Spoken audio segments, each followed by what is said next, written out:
What's up guys, Josiah and Myron here with my little sister Sonora. We're going to be comparing the GoPro Hero 7 with her iPhone XS. So maybe you've already got this expensive phone in your pocket. Do you also need a GoPro Hero 7? Or maybe you have neither and you're trying to figure out which one will work better. Well, stay tuned. We're going to be comparing the differences and the pros and cons for each, and so that you can decide which one is best for you. All right, so let's get started.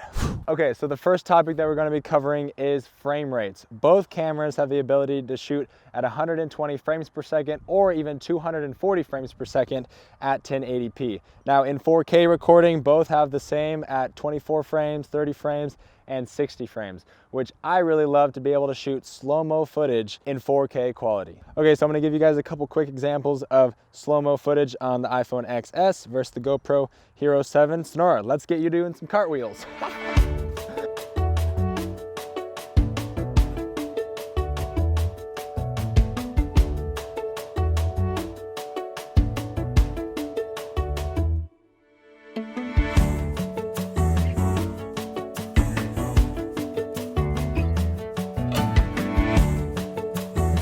Let's see what 240 frames looks like.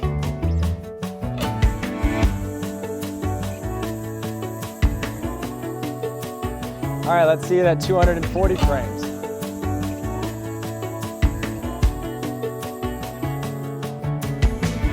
So after reviewing the footage, both videos are pretty comparable and neither one has an advantage because they both have the same frame rate. So there's no clear winner in this category. So let's go ahead and the category number 2, which is image stabilization. The iPhone XS says that it has image stabilization, which it does. You walk around and it's much smoother than if you go back in time to like the iPhone 5 when it didn't have that. It's smoother than not having it. However, it's not going to compare at all to the GoPro Hero 7, which boasts of this crazy gimbal-like image stabilization. And its boasting isn't for naught, because it truly is remarkable how smooth this is. So I'm going to have my sister run behind me as I unicycle to show you just how smooth the GoPro 7 is and to see if the image stabilization on the iPhone XS holds up or if it's not even close. Let's check it out. Wait, Josiah, why can't I do the unicycling and you do the video? Yeah, sure, why not? Here you go. Let's do it.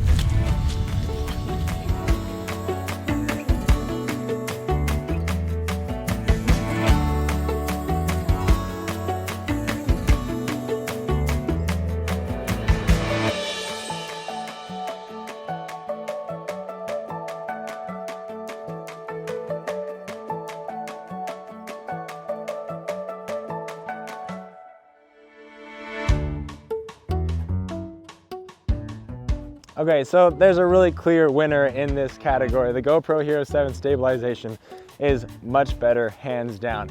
But there's a twist. What if we put the iPhone XS on a gimbal?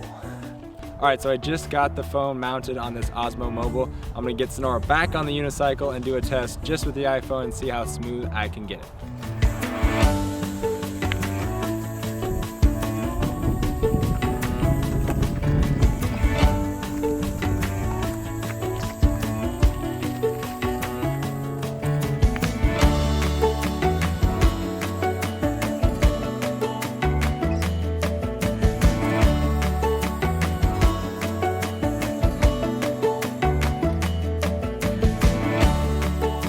Okay, so the GoPro wins this category, but a device like this is only $140 on Amazon. And as always, link is in the description if you wanted to pick one up for yourself. So this device really made that iPhone footage look really smooth, which if you're going for a cinematic look is very important. So anyway, this is a great tool, but GoPro Hero 7 does it all in camera. So let's just throw this one out.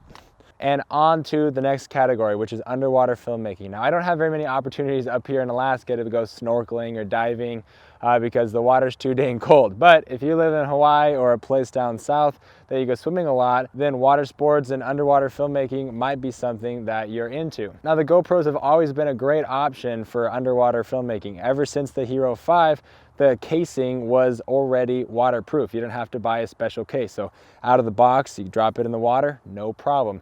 It can go down 3 meters, which is about 10 feet, and you're not going to want to be doing deep diving with it. But if you're snorkeling and want to video some sea turtles or a school of fish going by, this is going to be a great option for you. Now, in recent years, iPhone has now started advertising that their phones are water resistant. And although that is true, it only is a rating of up to 1 meter. So basically, it's in place for you to drop your phone in the toilet and save you a trip to the store to get a new phone. Other than that, I wouldn't really be relying on it for underwater filmmaking. Now, it's possible, people do it, but this $1,100 phone, I'm just not really that excited about throwing it in the water and trying to get some video. That I'm gonna be leaving for the GoPro Hero 7. So GoPro wins yet another category. So the last thing that I wanted to touch on is dynamic range. So the iPhone XS has improved dynamic range at 4K 30 frames per second. Once you jump up to 60 frames per second, it doesn't have that improved dynamic range.